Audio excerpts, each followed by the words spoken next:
HaKadosh Baruch Hu says about Avraham Avinu, Ki yadativ. She says, Lishon Chiba, endearment. I love Avraham. Why? Because he's such a good educator. Leman. Asher yetza ve'ezbana ve'ezbeiso acha ve'shamru derech Hashem. I love Avraham because he's a great mechanech. R Yaakov Kamenetsky is a young man. He just got married. He comes over to his father-in-law for Shabbos.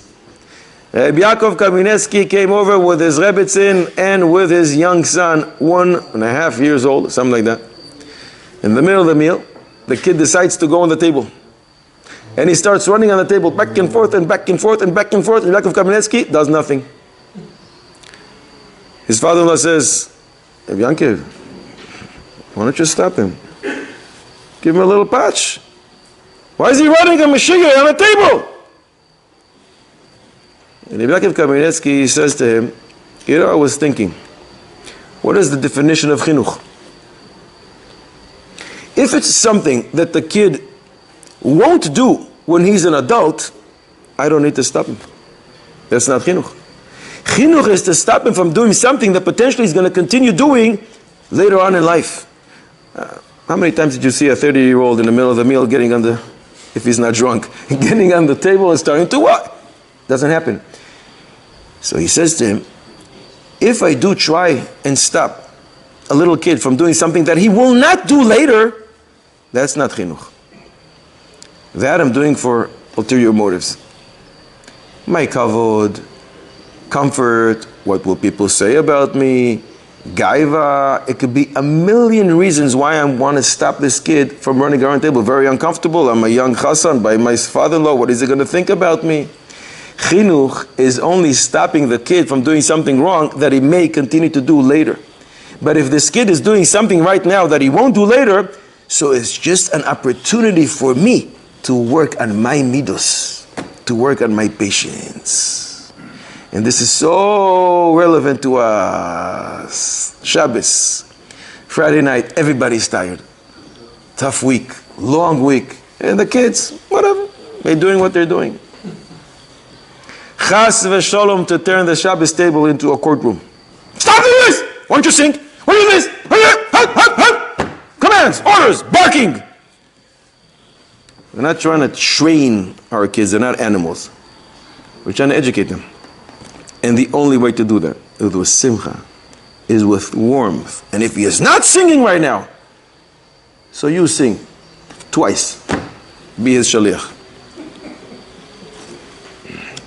Reb Steinman once said, it's a wonder that HaKadosh Baruch Hu gives a young couple, they're 20 years old and they get married, they're 22, they're 25, they're 27, and they have their first kid. It's a pele, it's mamash a wonder that HaKadosh Baruch Hu gives a young couple the obligation to educate their kids. What do they know? 22 years old. What do they know?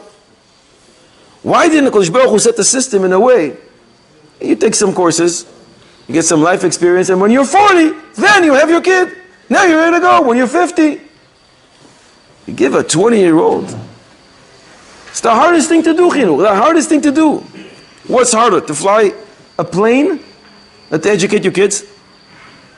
For sure, Chinuch. Every honest pilot will tell you this. What's the proof? Unfortunately, we see so many kids going off the derech. They deviate. Imagine if we had the same percentage of planes just going, just a drop, deviating, a drop to the right or the left. That's the last time they're flying. It'd be a disaster. So any honest person, any profession will tell you, chinuch is the hardest thing in the world. So why in the world did HaKadosh Baruch Hu give it to the hands of kids, little kids, unexperienced? Says Reb Steinman, you see from here that the main ingredient for success in chinuch is love. In love, a young couple could also have towards their kids, which means they are able to succeed. So that emotion of love is what we have to develop, and that's the ikavot, that's the main thing, that's the foundation of hatzlacha and chinuch, is to give love and warmth, and chalila, not to make the house, especially the Shabbos table, where in many families it's the only time that everybody's really together and spend hopefully quality time together, chas v'shalom, to turn it into a courtroom. have to make it into a Shabbos table, something that they will always look forward to and remember with great, great simcha in their hearts.